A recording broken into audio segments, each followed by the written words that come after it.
What do you think? Yeah, I think that's great. We've got a good amount of folks here. So Cool. All right. Hello. So my name is Bijan. I am adjunct faculty in the design program at PNCA and co-host of the panel series. And I also run a studio called Fisk. I want to thank everyone for being here today, and especially thank everyone who's been listening in over the past few weeks or months, I guess. I don't know what time it is. With this panel series, it's been an experiment for us, and we're really thankful to have attendance and great questions. So I want to thank everyone at PNCA for the support in making the series happen. Obviously, Kristen and the rest of the faculty, but also Chelsea and Caitlin and everyone who helped support from a technology standpoint. And I, of course, want to thank our guest today, Leah Maldonado, for taking the time out of her day to spend with us. Let's see. So just a little bit of backstory on this panel series. This semester, we made the decision to go from a lecture series to a panel series because of COVID. The idea of bringing together professionals and students to talk in an open platform felt more appropriate than watching one person talk for an hour like a traditional lecture series. And we're really happy with the results of it this semester. And we're looking forward to continuing it next semester as well. Before I pass it off to the other people on this panel to introduce themselves, I'm gonna quickly explain the format for today, and then I will formally introduce Leah. So we're gonna start with about 20 to 30 minutes of conversation within our panel. And then after that, we'll open it up to another 20 or 30 minutes with the larger public. So all of you attendees are able to join in via audio or video to ask a question, or use the Q&A panel to ask a written question, and we'll go through in order and answer those. So that's pretty much the setup. It's pretty casual and flexible. Yeah, so I will now introduce Leah and then pass it off to all the other panelists. So Leah Maldonado is a visual designer and self-proclaimed analytical freakazoid. Great term. Who designs expressionist type, explores cultural shorthand, creates narratives, and generally pushes boundaries with a candid style that celebrates shared emotional and cultural experiences.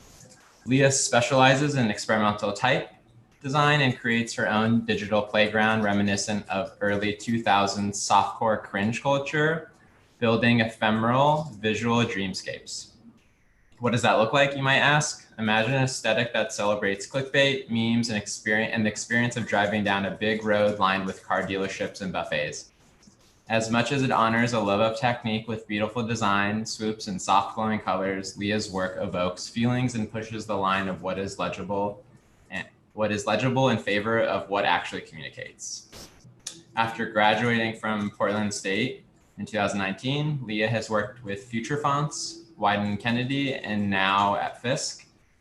Through curiosity and play, Leah's work explores theatrically jarring yet organic type design, deep fried poster design, and killer layouts. Such a good intro. Thank you, Leah, for being here with us. Thank you. I will now pass it to the other panelists to do a quick introduction of themselves. Kristen, do you want to start us off? yeah, sure. And I'll tag somebody next. So you're I'm Kristen. I probably know a lot of you. I've seen lots of familiar names on the attendees list. I'm the department head here in graphic design and have a personal practice as well. I do publication design, brand, packaging, a little bit of experience design and web. I'm really excited that Leah's here, and I was going to add too that I'm really excited Leah's going to be teaching Type 1 this semester with us. So for any second year students who haven't taken Type 1 yet, even first year students potentially, and it's open to design minors and folks who've taken digital tools too. So props to Leah for jumping in on so many fronts. But I'll turn it over to Emily, one of our awesome panelists. Hi, I'm Emily. My pronouns are she, her, and I'm a post-bac student here on the design team at PNCA. I'm really excited to be at PNCA this year. I just moved here from Nashville, and it's exciting to be a part of such a wonderful team and program. Hey, I'm Jason. I'm a senior at PNCA in the design program. And that's pretty much all there is to it. It's your whole world right now. Yeah. I mean, I'm at school, so. Yeah. Well, thank you. It's nice to meet all of you guys on the panel that I haven't met in person before. Thank you very much for the beautifully written intro. That was like, it's always interesting to hear like things that you've sort of loosely written about yourself, like put into the perspective of others. And yeah, it felt like one giant compliment. Thank you so much for that intro. Of course. Let's see. So Emily or Jason, do you want to kick us off with a question? No pressure. I can ask one as well, but. I'm trying to think of a good one to start us off. Because I know I wrote some of these too, but well, one of the questions I remember was like, what kept you going in school, especially when you felt stuck? Because I guess that's relevant to where my experience is right now. We're trying to push through these last few weeks of school. And it's obviously been a difficult year with the pandemic. And I know we were chatting a little bit about this before we went live, but you know, what's a mantra or a motivator that's kept you moving and creative? Okay. Well, during my last term of school, because I kind of like had a non-traditional trajectory through school, I wasn't necessarily a post-bac, but I had already had a bunch of credits in a whole different major and was returning to school after like really feeling like I had dropped out for good, that like higher education wasn't really necessary for my career, like what I wanted to be doing. And then I revised that opinion and went back to school. So I was able to focus very much on my design courses, which were, I think like that intent focus was really helpful, but also painful sometimes too, when there's not enough to balance that. Like,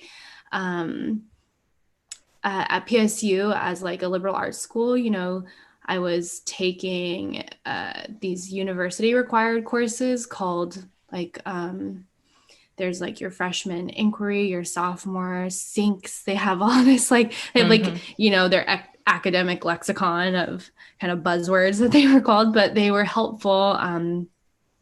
Well, my first time around in school, because it kind of gave me something to think about outside of my major and like relate my major to these wider topics. And my second time around in school, I didn't necessarily have that like structured widening of my net. So I was very zoomed in and focused on the design world, which was like, yeah, sometimes painful to be that zoomed in and like feel disconnected from the wider world. So what got me through that, I think, was just straight up grit and perseverance. Like I would often stay at school for hours after my classes ended. Like sometimes I would stay at school until 10 p.m. and like go home and then come back to school at like 7 a.m. I just like wanted some time beforehand to like settle in and like be quiet in a quiet space, because at the time I didn't have a super stable living situation. I didn't have enough money to like live alone.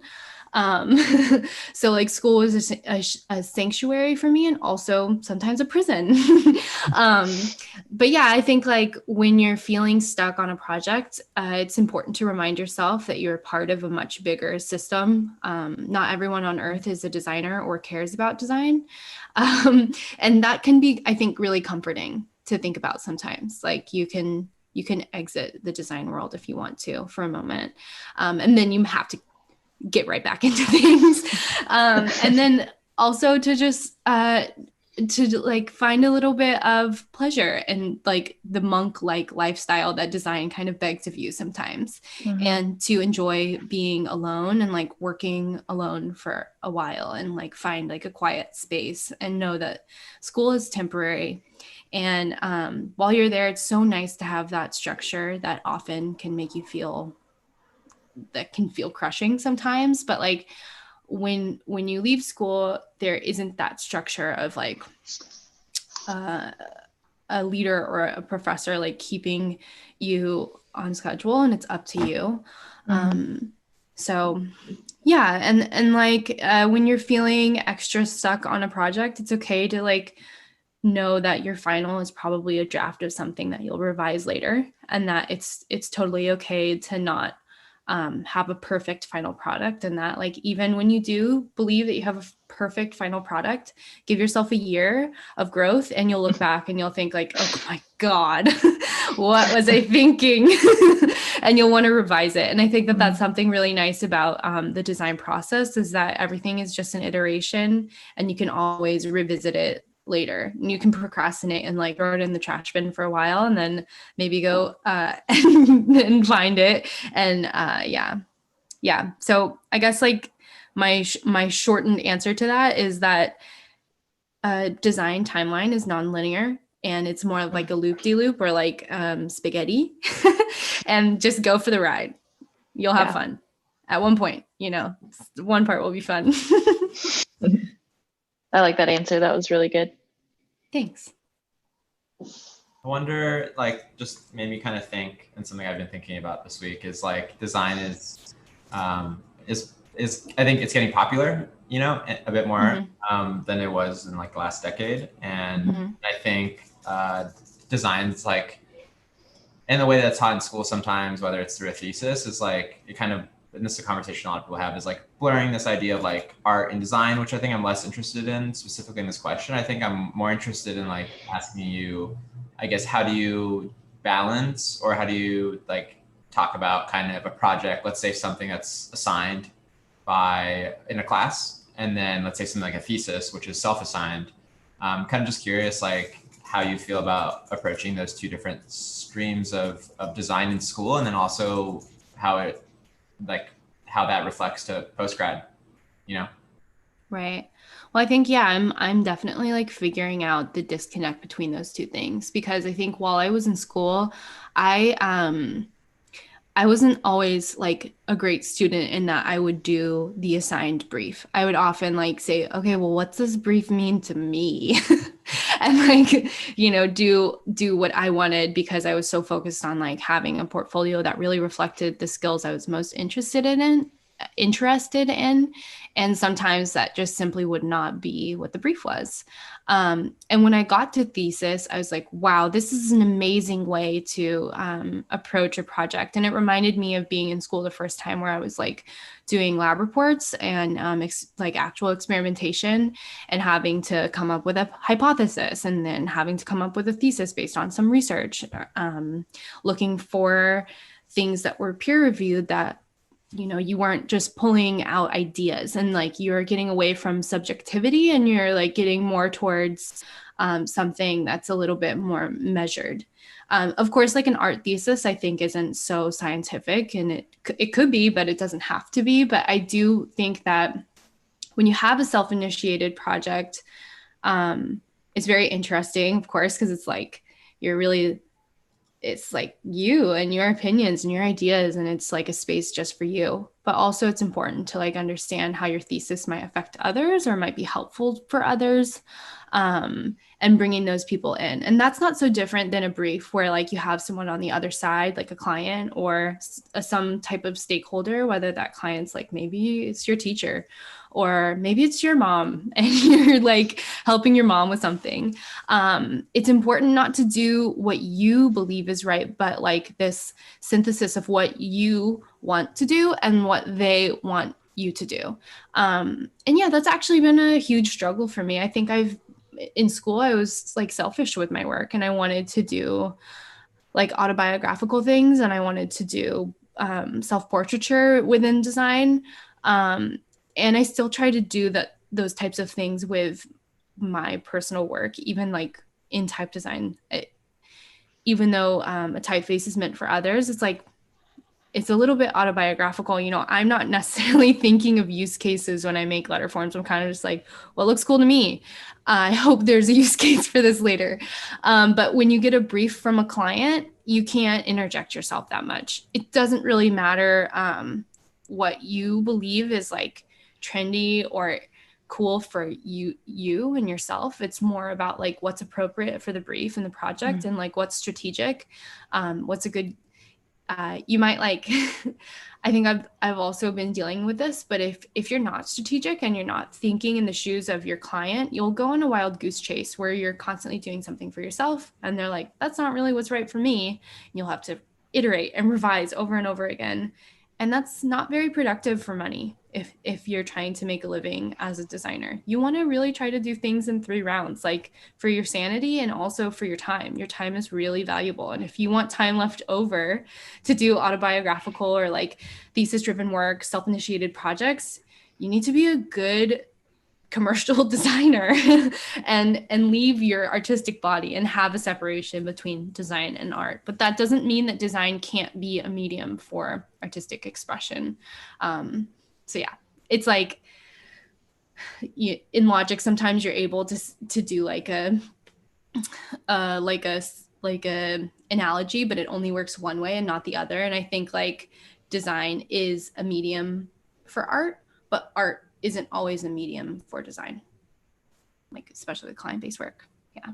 Mm-hmm.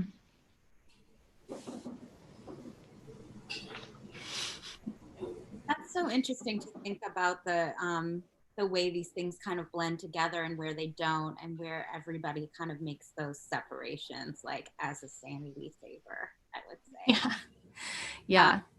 Yeah. I'm thinking about your you talked a little bit in the Q&A that we did beforehand about your kind of a non-traditional journey to sort of get where you're at. And it really struck a chord with me, not only because it's similar to my meandering spaghetti journey to get to where I'm at, but also because I think in talking to so many students, I think everyone does have kind of a unique journey in finding things.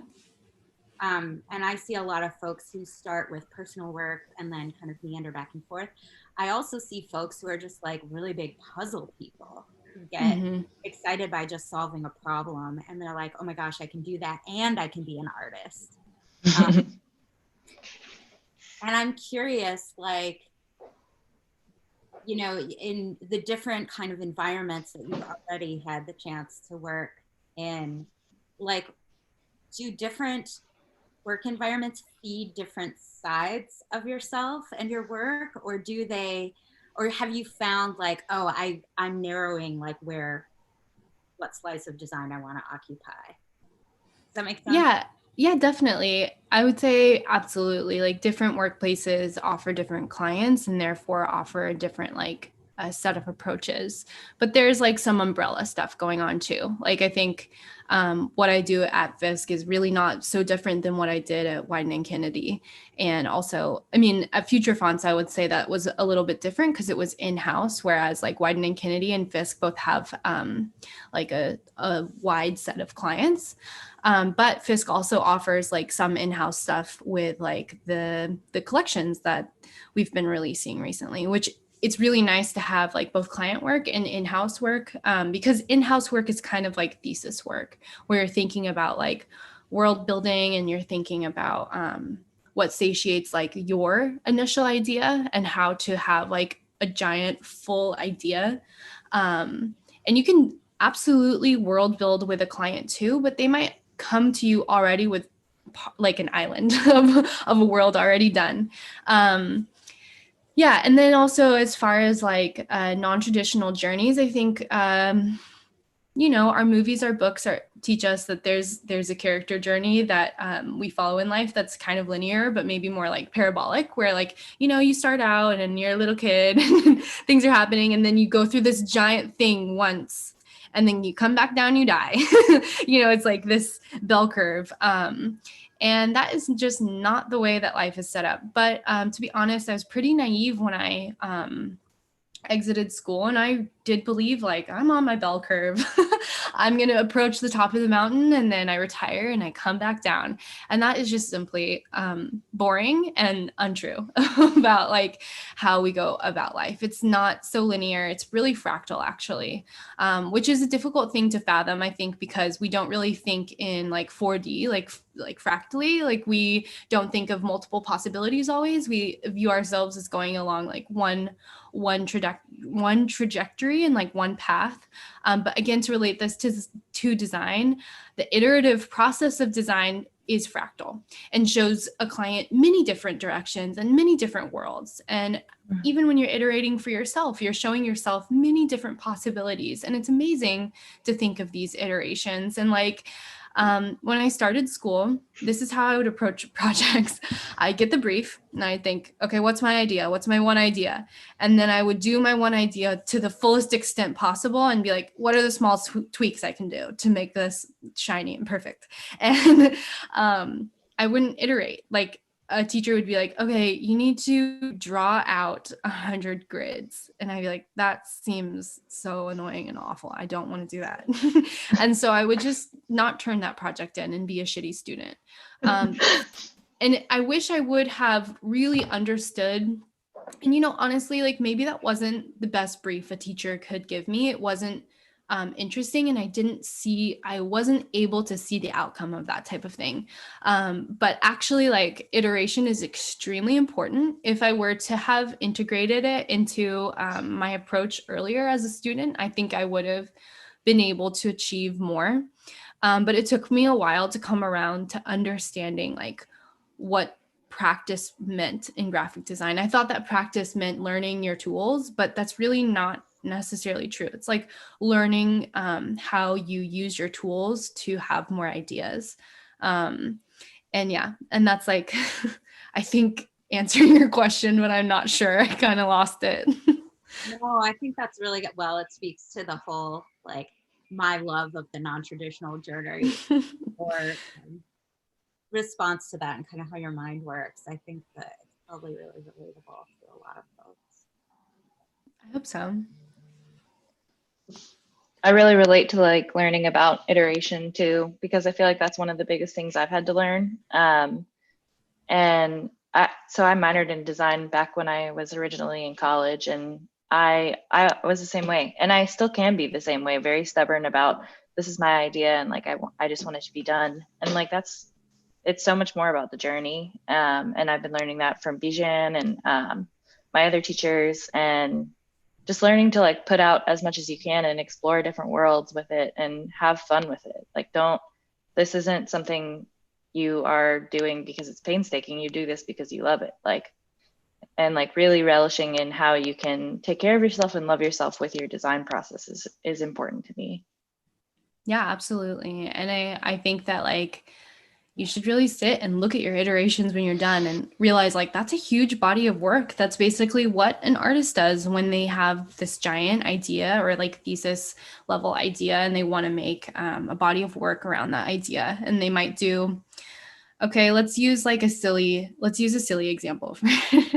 Like Monet, for example. Monet kind of has like a few different points in his life where he gets addicted to something and he makes a body of work around that. And like, look at that. We have this beautiful set of paintings or even collages that encapsulate his reaction to society. And I think that's like very beautiful. And that's what a designer does when they iterate and try to react to a brief. And you have a body of work and, your drafts, put them on a white wall and voila, they're a piece of artwork and you have a whole collection that you could show in a gallery. But I think we are instead taught that because the client doesn't pick particular iterations or the client is looking to pick only one thing, that the rejected work is trash or should be thrown away. But that's not true. You should archive that and keep it and put it in your portfolio.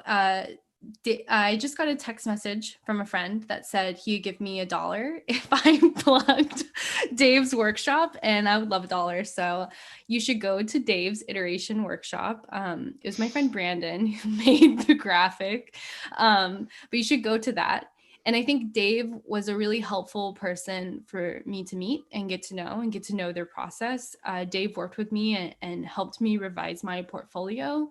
And when I revised my portfolio, it wasn't necessarily that I was revising like, okay, how am I going to do the page numbers? Should I make them smaller? It was like more about revising, how do I talk about myself as a designer, and how can I show someone else, whether that's like a design director or someone in HR, the breadth of my work and the breadth of my ability. And Dave made me put in, like, I think the portfolio started as like 10 pages and then it turned into 100 pages, because he's like, yeah, show your sketches, show your rejects, show more. And yeah, and so I like pulled a lot of stuff out of the trash can that I thought like, oh, this is like not actually design. This is kind of like something silly that I did. But that impacts my design practice and like exposes who I am as like a bigger creative person. I think only some creatives are allowed to be that, to have that totality as a person. I think directors, like movie directors, are allowed to do that, where like you see them not only as storytellers, but you see them as like set designers, as art directors, as actors sometimes, and as world builders. And in my opinion, the truth is that all creative people are that total. I just got the $1. I just heard the cha-ching of the $1. But all creative people are that complete of a person. So when you have a moment to show your portfolio or like to work on your archive, you are showing another person through a PDF your entire creative inner world. And that is like a really cool gift to give someone else, but it's mainly a huge gift to give to yourself. And Bijan, I know that you're crazy about your archive. Like, you are the craziest archivist I've ever met. You have you like keep everything, which is really cool. I just appreciate any validation to making iterations. Thank you to everyone. But I also think like, I think just talking more about iterations, it's like iterations also make making work easier, because I think when you have the pressure of making one image, you're going to fail, like it's really hard to make one image. And even like talking about Matisse, you didn't say Matisse, you said Monet, but like Monet's whole body of work isn't all A+. There's like maybe 3 A+, a few B-, maybe a D, and maybe 1 F. Like, you know what I mean? Like, actually, like even as far as price point of his work. But anyways, like I think like it allows a little bit of a safety net for people to be able to create a wider breadth of work. Also, like one of my teachers in school told me that like you have to make bad stuff to make good stuff, and like making iterations makes it easier for you to make good work. And I think also like Leah, you're starting to touch on this as far as like the kind of artist designer with client. I also think like, especially when you're applying to jobs, like showing your iterations kind of shows your thinking in your practice, right? And I think that's maybe what Dave's getting at a little bit, is it's so nice to be able to see how someone explores work. So yeah, everyone go to Dave's iteration workshop. We'll drop how do they find information about that workshop? I will drop the link in there. Perfect. And the link's going to be in the chat. Oh, it's turning into an infomercial now. Yeah. Yeah, I would love to do any acting gig for a commercial. I would just really love that. So if anyone's hiring for like car dealerships, I think I'd be perfect for that job. Just in particular, car dealerships only. I'm only open to that.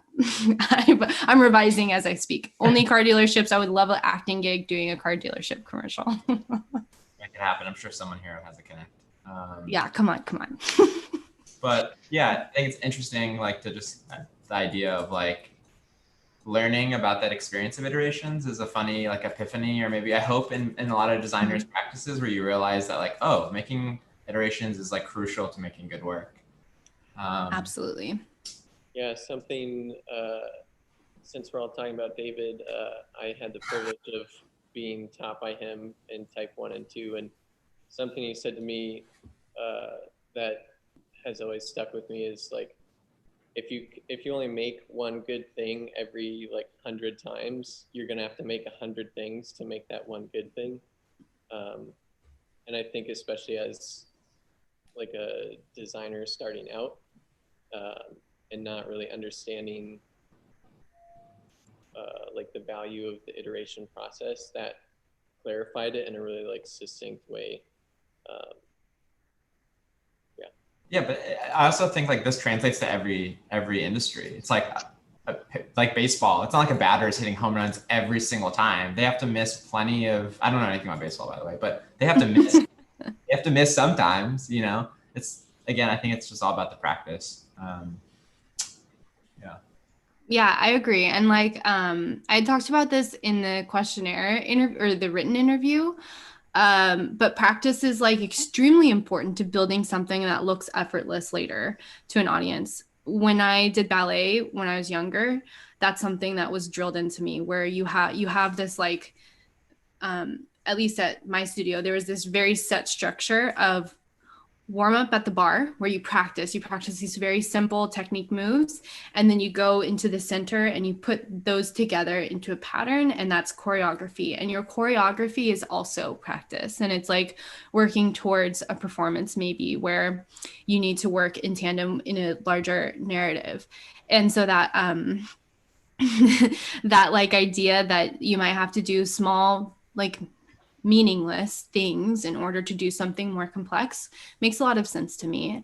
And that's also the same way in math, where like you need to break things into the smallest units possible to understand like the larger thing. Like it's gravity is really crazy. It's very hard to understand as like a concept. I mean, it's not actually very hard for us to understand because we all like experience it, but like mathematically, I think it's a little bit difficult to understand what's really happening there. But when you boil it down to like just the math, it becomes much easier to build the understanding. And the sciences are this way where you're in constant search for the smallest unit possible to understand the larger system. And type design, I think, is like that way too, where I am really interested in language and communication, not just in design, but like when in not like non-design things, like in a novel where I'm not necessarily seeing a visual thing, but I'm reading a book which is laid out and like typeset. So it's a little maybe like complicated, but when you zoom into a letter form, I feel like that's maybe the smallest unit of written communication. I don't know what the smallest unit, I don't know if a letter is necessarily the smallest unit of verbal communication. But like I am very interested in how a letter or letter forms or even glyphs in general have like this immense power to impact a message. Like type choices, I think really, really important. You can say the totally wrong thing with the wrong typeface. You can fool people, you can trick people into thinking that you're much smarter than you are with the typeface. You can fool people into thinking that you're friendlier than you are with the typeface. But these nuanced details are something that you only start to notice if you spend some time and zoom in and like take a type class and start to learn about different typefaces. I kind of take it for granted sometimes my education, but then I like talk to my mom or my partner's mom who don't know anything about type and show them something, and then they begin to see it all over the place. Like my partner's mom was talking about how she had like this particular typeface that she chose for her emails because she thought it looked friendlier. And that was like so interesting to me. I was like, well, was it Arial or Helvetica? And she's like, I don't, I'm like, I don't totally remember. But it was just, I think, really interesting to me that like a regular non-designer person was also curious about typefaces, and we interact with them quite a bit on our screens. So they are important to not just design, but they're they're paywalled within design. The the privilege to know about letter forms and type is often protected by institutions and isn't necessarily totally accessible to everybody. There are things that help us, like I think Google Docs is a good example of that, and Google Fonts, where you all of a sudden have a plethora of choices, but they're still kind of like curated. And like someone's in charge of that curation and what to accept into that. And the only people or the only entities that can really play with type in all of their messaging are corporations and brands, where they get to choose typefaces for all of their messaging. I can't choose the typeface of what I want to text you with, like I could when I had AIM, I can use emojis, which is really helpful.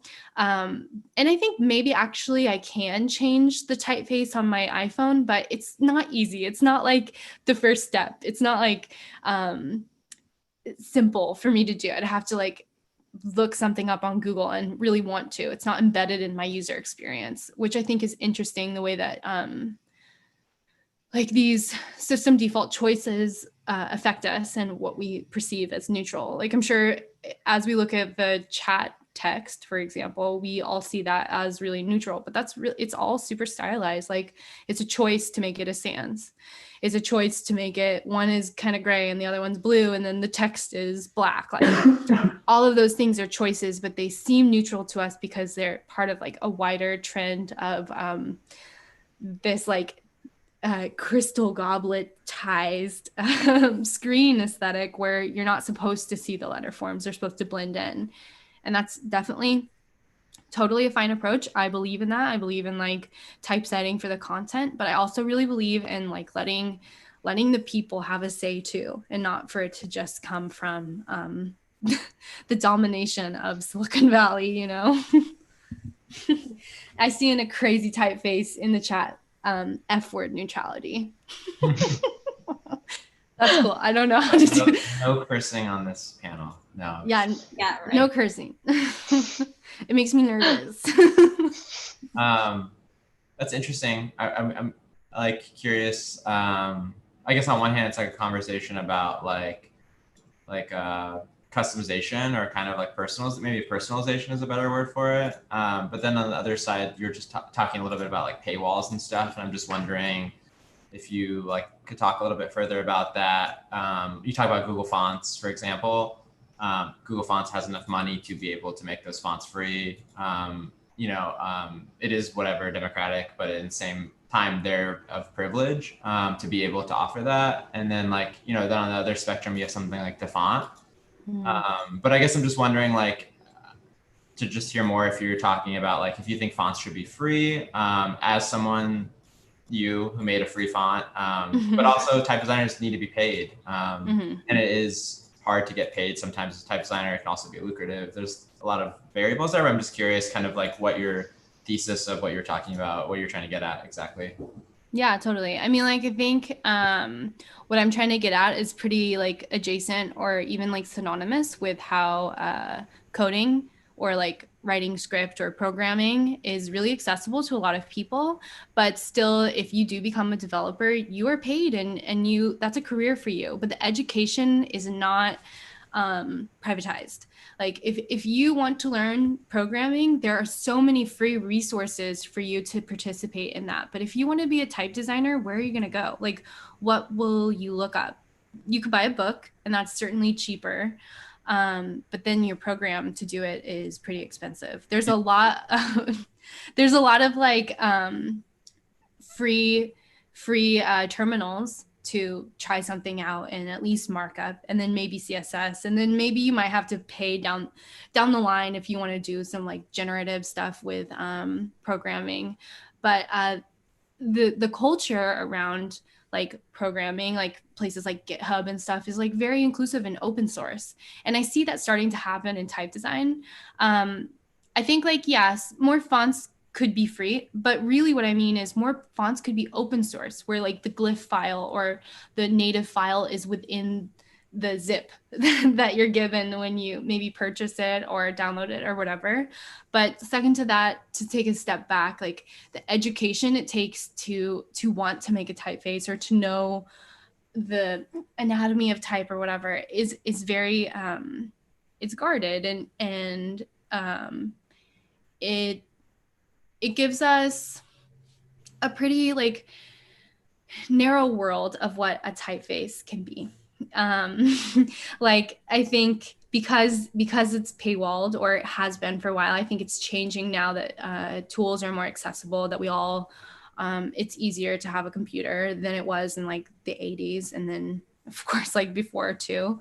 But like, for example, I would say a lot of other writing systems, when they get their first typeface or are like accepted into Unicode, it's common that that first typeface will look a lot like Helvetica or like any sans serif, and not necessarily look so much like their calligraphic system, because they're not designing it for themselves.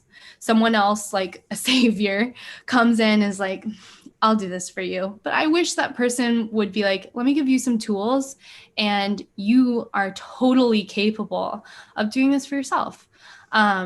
And I think that that is starting to happen as type design tools are becoming more accessible, and education becomes a bit more accessible too, but there's quite a bit of room for growth there. Like, Yeah. It's pretty ridiculous how few typefaces exist for other writing systems.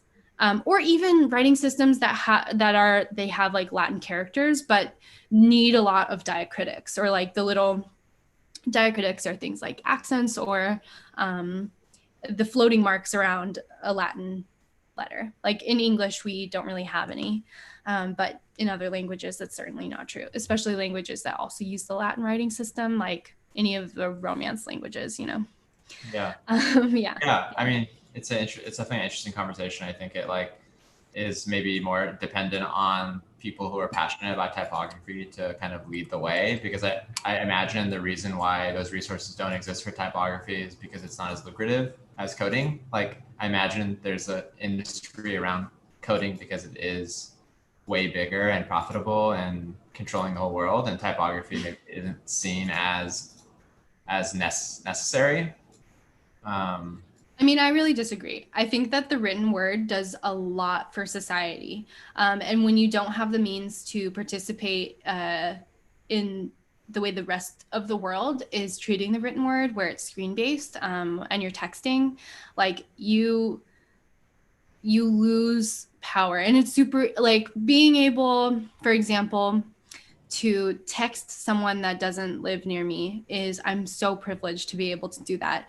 English has been accepted in Unicode for a long time. Like if I type with my keyboard, someone on the other side will receive those letter forms in whatever typeface like their system default has ascribed to that. But if I want to text someone in a different writing system that's not accepted into Unicode, I simply cannot, and I have to send them a letter, a handwritten letter. And let's say I want to write a textbook. I cannot do that. I have to write it by hand.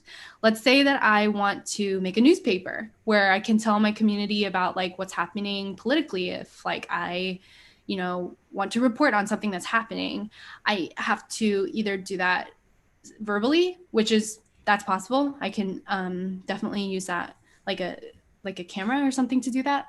But if I wanted to have like a written article, I have to write it by hand. And that is the reality for a lot of people. I think that, coding, you can make an app, you can make a product, you can like participate in capitalism really easily. But sorry to say, but if you have a writing system, you can also participate in capitalism really easily. You can advertise in your own language, and you can like make brands in your own language, and you can have logos in your own writing system. And so like a plethora of typefaces in your writing system does allow you to participate and be powerful in a capitalistic way. And of course, like I'm not that interested in that, but it is reasonable to understand that other people do need money. They need a means to live. But I also think that being able to text your mom is very important. And you should be able to do that in your own language and not have your language erased because you can only text in Latin characters. Yeah, that's how I feel. It's interesting to hear you talk about like like the privatization of type education and like it being guarded, and it's especially because you'll be teaching at a private institution typography next semester. So my question would be how will you be like breaking that paywall from the inside then?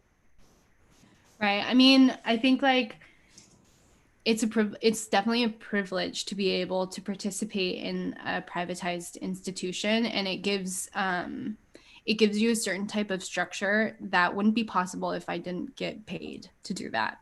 But I also really enjoy making free workshops, and I think that the best way to learn sometimes is also to teach. And as a teacher, I hope to approach my class in a way where the students feel like they too can throw a workshop about what they learned, and like like push their education, or like help other people understand.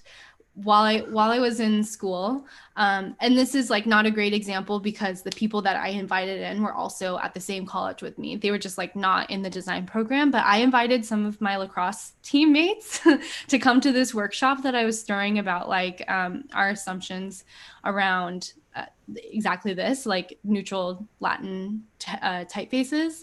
And it was really interesting to invite those non-designers in, because then I was suddenly able to like talk with them about type design, and they were really curious about it naturally because you use typefaces so often. Like the common person interfaces with a typeface so often, and to be a bit more curious about what you're interfacing with is really special and nice. And as a designer, like I spread my information outward. Like I was like, oh, I learned this in my class. I'm paying for that structure to like focus on that, but it doesn't mean that I have to keep it to myself and only use it for clients. Like I can also activate my community with my education. And that's like something that I've been trying to do recently with workshops that are open to anybody. And I try to organize them in a way where like the tools that are necessary to do the workshop are kind of accessible too. But that's really hard sometimes to get people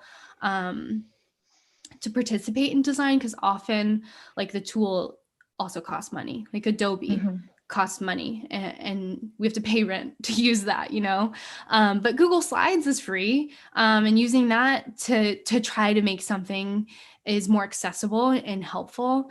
And there's other free things like that. And I think that just helping a class in a private situation become more interested and accepting of those tools as like means to make the same end goal. Like what if you had to make all of your work for your client in Google Slides? Like could you maybe do it? Like could you maybe make a logo in Google Slides? I think maybe, yeah, you can. Like they have like circles and squares too. You can use those, but you can't necessarily export out the same things that you can from the Adobe suite. But yeah, does that answer your question? I don't want to seem like I'm like circumnavigating kind of a hard question. No, that was really great. I think when you said spread your information outward, that was like, I think that's really powerful, and it's like a perspective I've like grazed on as I'm going through my education, but I haven't like fully latched onto it. And that idea to like encourage others to take the knowledge they're gaining like within PNCA, and then to inform others is really, really great. Yeah, and also like in a more commercial setting, that is exactly what you're doing with a client. Like you're in an educational relationship with your client where you're helping them understand this like really complex education that you just spent 4 years learning, and you have to like engage with your client maybe in like a month or even sometimes like a week and let them into your education. And so it's like I think like not only a helpful skill to have in like a community building way, but also just like a practical skill to have if you're a professional designer, like participating in advertising, going about it, being in capitalism. There's like no escape. It's important to be realistic. But it's also really cool to see like duality of your education. Like you can help design a political pamphlet for your neighbors to help them, like maybe they have a resource for your neighborhood. You can also design a billboard for a rideshare company, like with the same set of skills and tools. You can do both things. So it's up to you how often you'll do one or the other. I am gonna open it up to the panel or the public to ask questions now. So feel free to raise your hand. I see someone raising their hand, and then there's a few questions in the Q&A, but feel free to start adding stuff there. Maybe we'll answer the question from Rico first. Oh, did it go away? No. Oh, there it is. Okay. How do I see those questions? Oh, good. We were able to. Hey, Rico. Oh, cool. Hey. Hi. Yeah. Hi. How are you? Good. How are you? Good. So I'm joining from Barcelona, and I have a couple of questions. I don't know if there's like any kind of topic that you were trying to touch on tonight, but I've also been getting asked to do workshops, and I'm pretty much here to see you talk and like inspire myself from you and see how you're doing it. But I'm curious to know, like, when people ask you to do these panels or things like that, do they ask you for like a specific topic? Like, where do you get them?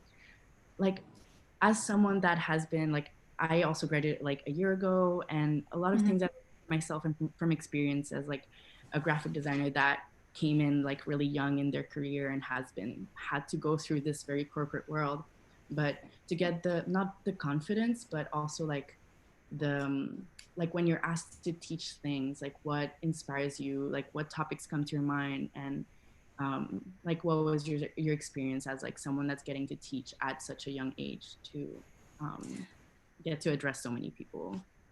Yeah, I mean, I think like there's so much power in peer-to-peer learning, in my opinion. And when I'm asked to participate in this type of thing, it really just kind of feels like being back at school and like hanging out with my friends and trying to figure out something together.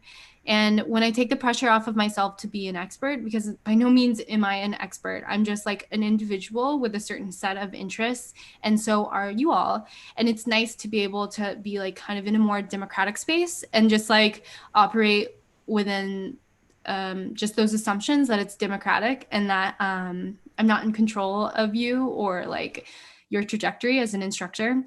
I think that's like really powerful. It's non-traditional. I think usually like an instructor is kind of like the boss, but I'm more interested in an instructor being on their learning journey too, and really open about that as well. And I think I've been approached by people because of how open I am to like being confused or like curious. And that's like a powerful trait, just to be curious. So as long as you're able to like impart that curiosity on others or like help them kind of like amp them up to be kind of like curious too, you're qualified. There's, definitely there's a lot of things I don't think I'm necessarily qualified for, but will still apply to, because I'm like, I don't know, maybe I actually am wrong and I am qualified for that, or I'll learn on the job. When I was working at Wieden Kennedy, I met a lot of people that kind of had a non-traditional trajectory to a leadership position. And I was like, oh, wow. Okay. So like sometimes you do just kickflip into a leadership position. So maybe I can do that too, but in a more democratic way where it happens from just being interested in others and not necessarily interested in power. Yeah. Does that answer your question? It does. It does. It's really nice to see you. I hope you're liking Barcelona. Thank you. Yeah. Rico. Okay, so now there's a Q&A panel, Leah.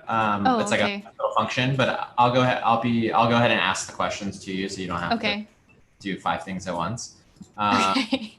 So first question from anonymous attendee: how do you recommend someone without formal training to get started in design? I've been an amateur designer for most of my life, primarily for self-publishing. Been struggling to create a portfolio that really reflects what I want to do, and feels like my casual attitude towards the discipline is partially to blame. How did you find your voice in or through design?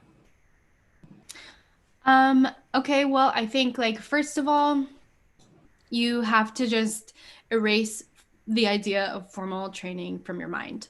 There are many ways to be formally trained. Honestly, if you read a certain set of books, you have a formal training.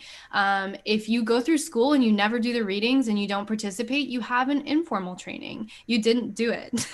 You didn't do the training. But maybe at the end, you still know how to design. So it's like there's many ways and steps to get to that point.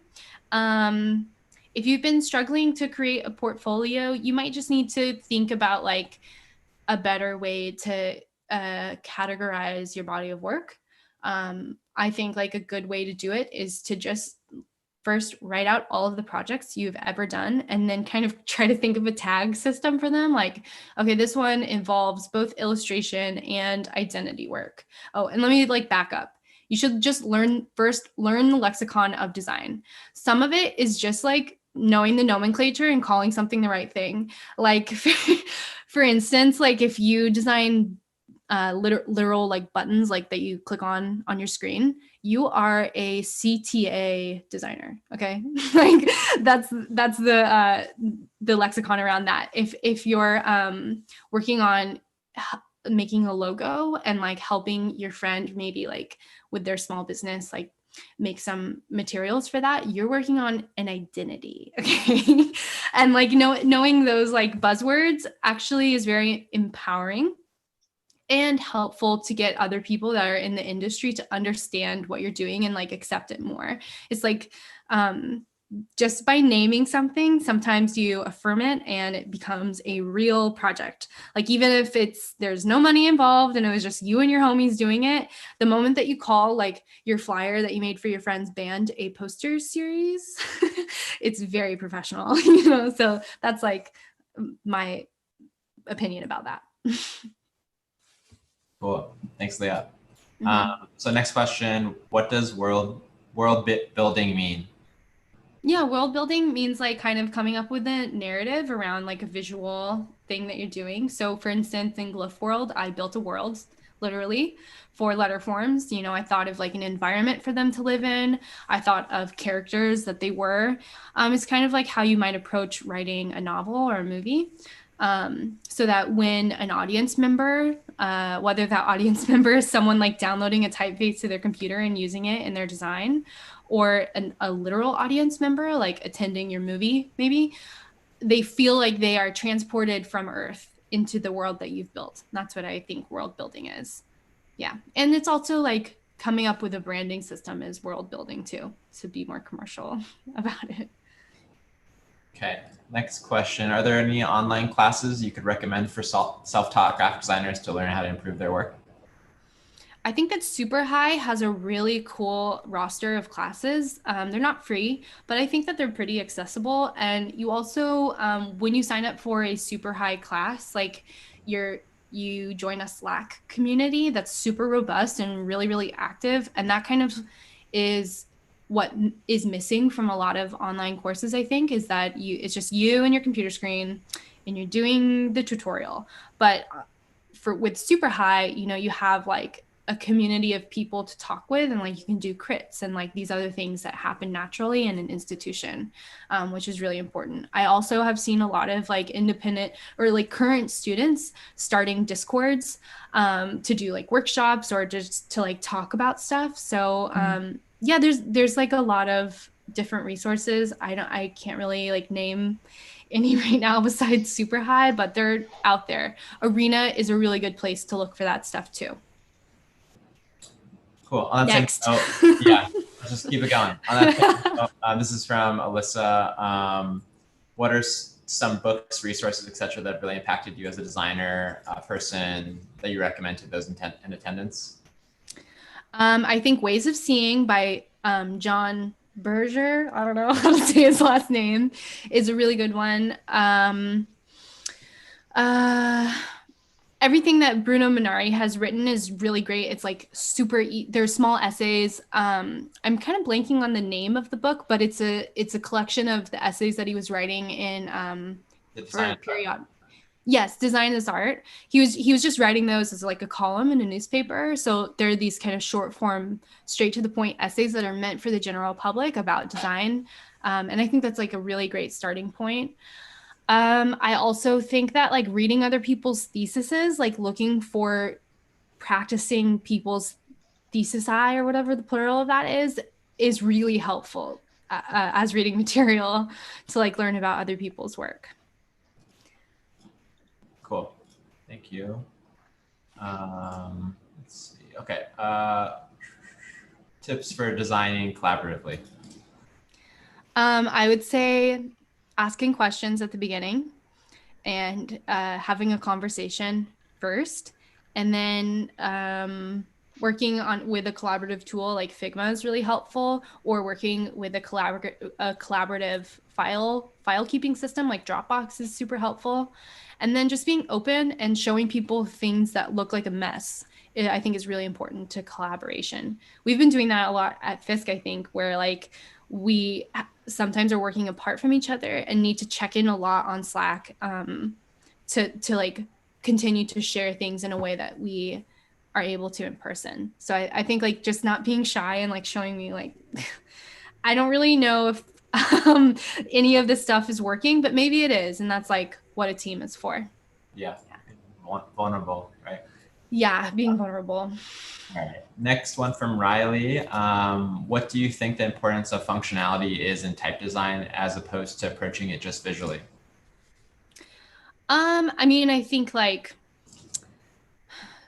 some type is meant for body copy and it's meant to be read quickly. Like, you know, you don't want something super superfluous like on a street sign. You want to, like, while you're driving, you want to be able to like read that quickly. So it's important to have legibility.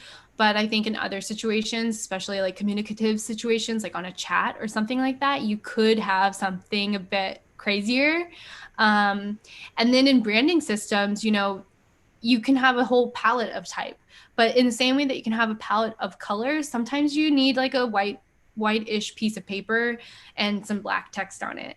Like, and you need like a spot color to make it interesting. Like you can't just have something super boring. So with the typographic palette, you want to have like kind of a perfect mixture. A lot of people think that that perfect mixture can only be made from 2 fonts. I don't think that's true.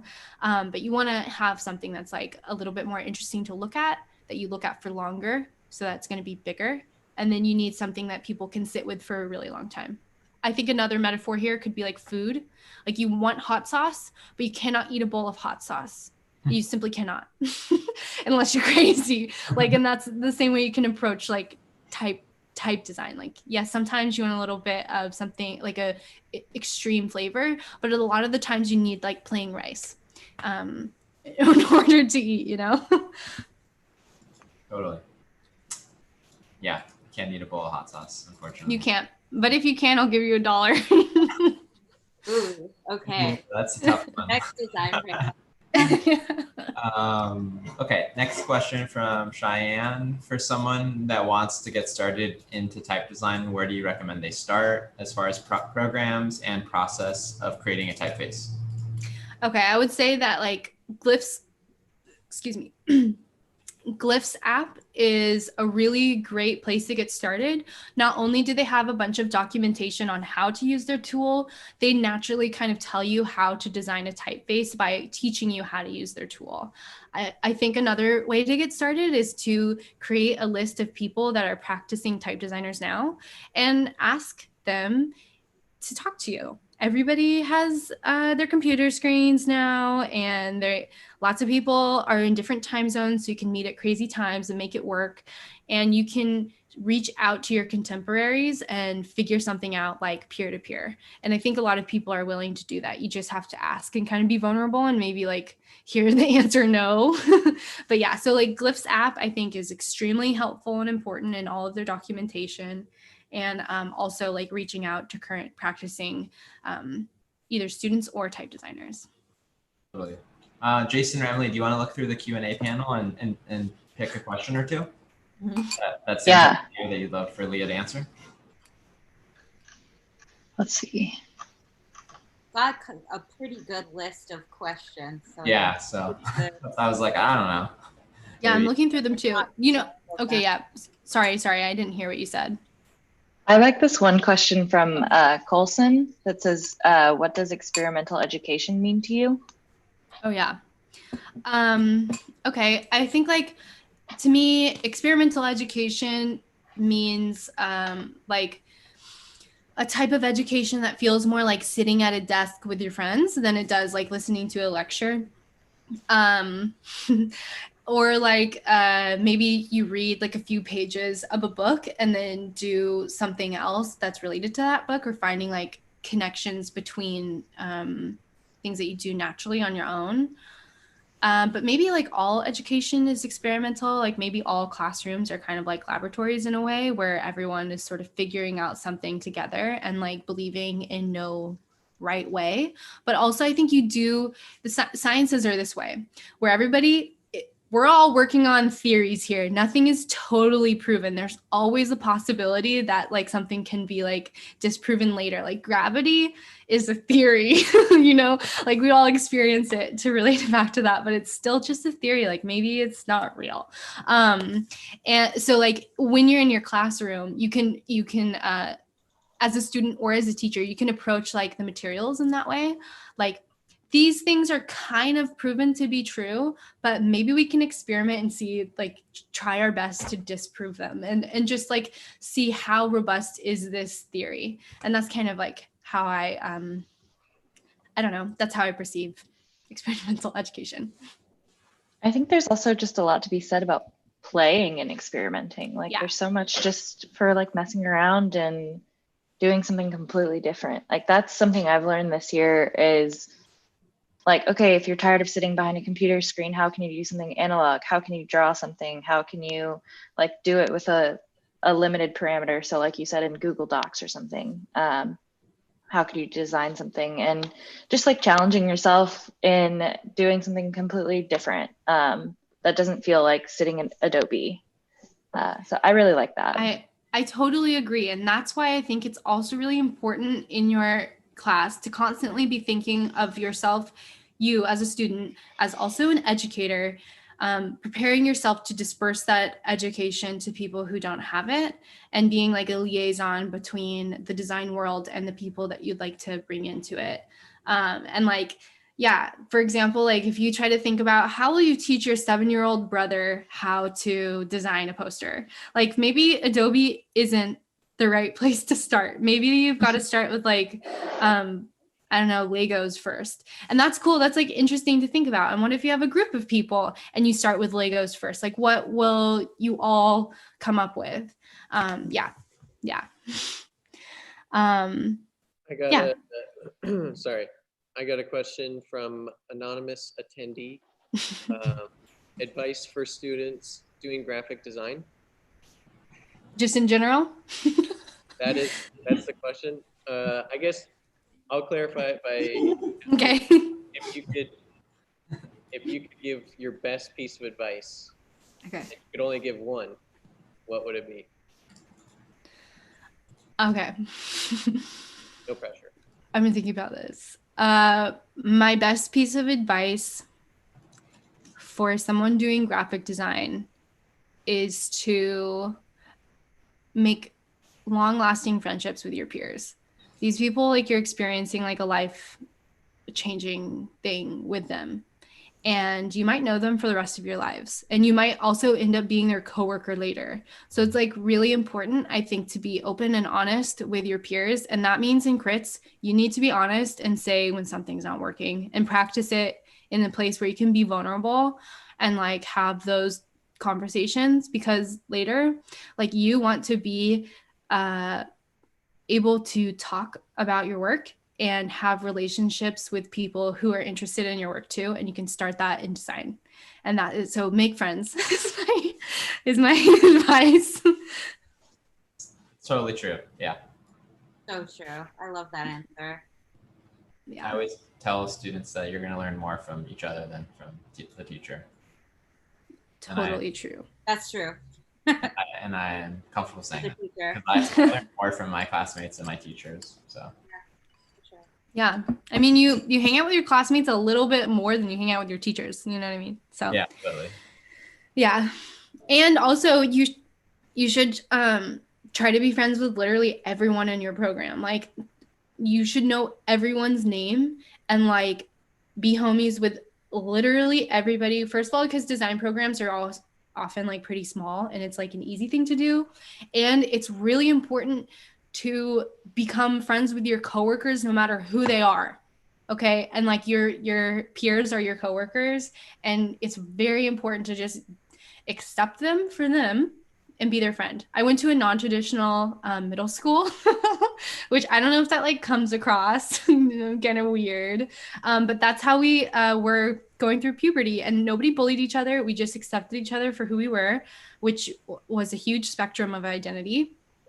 And life was way easier. And I talked to other people about their middle school experiences, and I can't believe that you guys did that to yourselves. Like, it seems really hard to not get along with everybody. Like it seems like really terrible to be a hater. It's okay to be a hater of things that deserve it, for sure. But like, as far as people go, it's just important to be people's friend and like accept them for being different than you if they are. Yeah. Okay, next. I also figured out where the questions are and I could like pick and read one. I'm gonna just like close my eyes and scroll and I'm gonna pick one. Okay, here it is. Advice for students promoting their work, i.e. what's a good method, like website, etc. From Leah. For promoting your work, I would say actually the best way to promote your work is to email people that you respect and ask for feedback. Okay. Like it's this closed circuit thing. It's not on Instagram. It's not on a website or anything like that, but it's it's like a much more valuable transaction to create a relationship with someone you admire around like a project and make it better with their input. And that's how I would promote your work, is to grow your network through being curious about their point of view. Yeah. Okay. Now I'm going to do it again. I'm just closing my eyes and okay. Good artists to research for typography. I'm so glad you asked me this question. I wrote down my answers beforehand.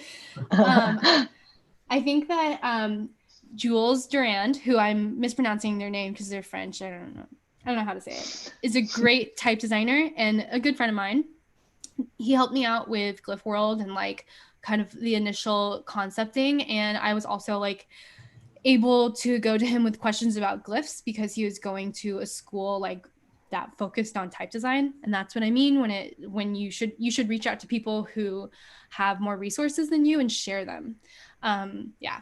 And so Jules recently put out a project called Tale of Type, which is a huge typeface that tells like a historic narrative. Like not only are these typefaces based on like historic specimens, but they also are like a family tree. I'm gonna link his like thesis video in the it's kind of like a medieval sort of thingy. I don't know how to describe it. He would probably describe it a little bit better, but I'll put that there to watch. I also really like Charlotte Road. I also, I don't know if I'm like saying her name right. She's a type designer and also a little bit of like a community organizer, educator, and performance artist. Recently, she she did her thesis all around like how to make a typeface, but dressed it up as like a skincare routine, which I thought was interesting to think about like the human body and like a routine around like self-care in terms like of a typeface. I'll link that too in the chat. And then I'll also link her longer thesis. And those are like two type designers that I think are using the medium of letter forms to express like a bigger idea. And that's something I'm really interested in. Yeah. All right. Next. I also don't really know how to, oh, thank you for marking off that question. Okay. Okay. This one is for both me and Bijan. I'm curious about how you think, and it's from anonymous attendee. I'm curious about how you think about archiving as a part of your design practice and wondering if you could give us a high-level overview of how you've structured archives of your past work. I'll quickly answer this first, and then Bijan, you should answer it longer. But I am actually kind of bad at saving and archiving my work, and I have only recently, via Bijan and Dave, learned how to do that better, which is like just creating a file structure that kind of makes sense and is easily accessible to you, and that can hold like a large amount of files like Dropbox. Before I had been keeping things like really willy-nilly, like on my own personal computer, which simply does not have enough space for that type of thing. So Bijan, would you like to talk about that more? Yeah, happy to. So I think having an archive is just as important as having like a library. And I guess for me, more so talking physically, like having books and records for reference. I think having your copies of your own pieces. Like I think personally, I'm really interested in print projects. So I think it's important to keep an archive of everything you physically make, even since you were in school. And I learned that from one of my teachers in school who he was 76 at the time, and he had an archive dating back to the moon landing. He pulled out a poster that he made for the moon landing, and I was like, what? Like, it was just crazy. He had designed something for the moon landing. And I think maybe at the time, it probably wasn't that crazy. It probably wasn't as crazy at the time, but the fact that he had that like historic thing, and I think we all kind of design around current topics and current news.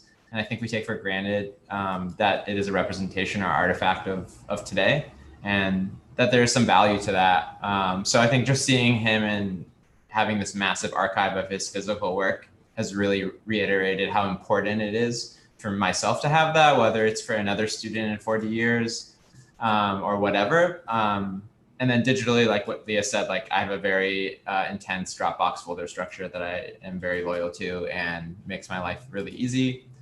And I suggest everyone have file naming mechanisms and folder naming mechanisms for their work. Start now while you're in school, and it'll make your life so much easier, especially when you're working professionally and collaborating. I think it's so important. It's just nice. It's like courtesy. It's like, it's courtesy to the people you collaborate with to have nice organization. Such good advice. I think it's interesting how if you start a practice like that while you're in school, or for me, it was after, because I came to design after school also.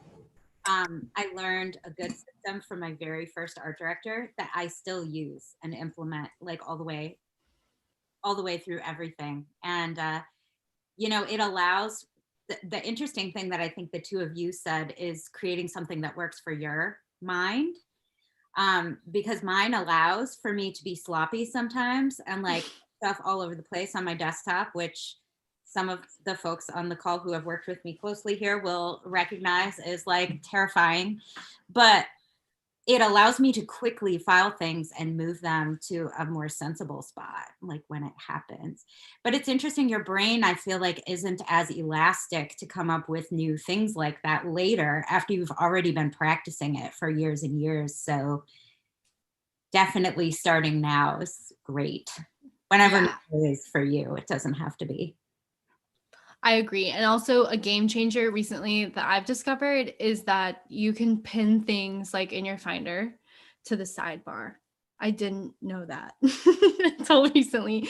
And it's been so helpful. I just pin the projects that I'm working on. Not only does that help me like remember like, oh yeah, I should probably check on that project. Like what's going on with that client. It's just easier for me to get to stuff. And like, that's been definitely a game changer. Okay. Another question. How much longer do we have? Till 2? Yeah, so we have until 2, so maybe we'll do the last question at 1:55. Okay. I will get to this question by Alvaro Camara. What are some design trends you're starting to see or hoping to see in 2021? Something that I think is really interesting to see is the way that we have started to bring our screen into our identity. Like something I see on TikTok a lot is people like green screening themselves. Like they have their own person, and this is also something I see like on Twitch.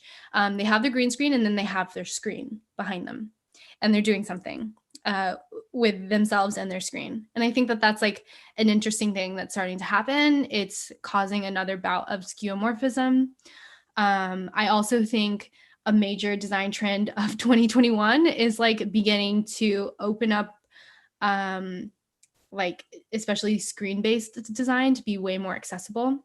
Like needing there to be hypertext so that someone who may not be able to see can still experience like a design, and interjecting that like metadata and making things more accessible to just people who might not like have the same writing system as you, and having like different default functions like on your browser, and like seeing people like code things to adhere to someone's default browser preferences instead of like overriding them. I think that that's a pretty cool design trend. And then visually, I really feel like swampiness is very in, and having kind of like a sticky feeling is in. And this is like some stuff that's hard for me to articulate, but the feeling of mud, I see that coming through in UI a little bit, like new UI.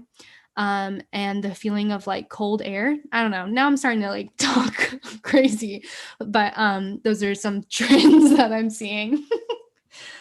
Okay, next question. I'm just gonna close my eyes and look for it. Okay, this one's from Ethan King. What was your process getting the job at Fisk? I am moving to Los Angeles next year and just curious as to what to fine tune: website, resume, Instagram, or even print portfolio. Just curious.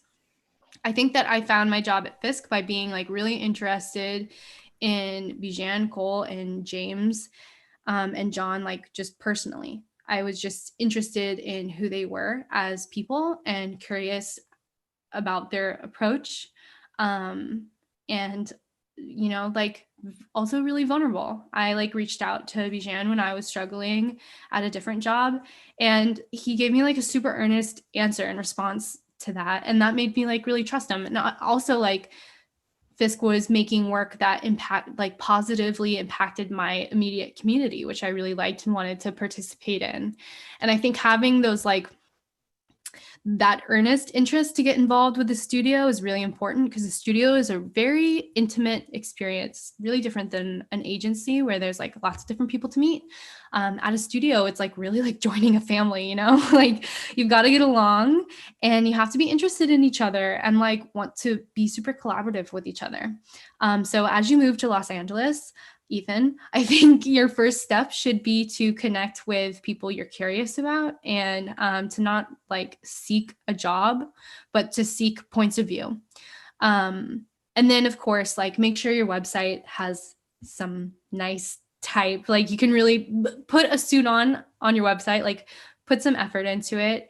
I wouldn't worry that much about your resume. I wouldn't worry that much about your Instagram. And then I would worry about your portfolio, which I would make a PDF of, not a print portfolio. I think it's really kind of tricky and weird to spring a print portfolio onto people. And I would especially avoid doing a prank or a trick to an agency where like you sent your portfolio in like block of ice or something silly like that. People still do that.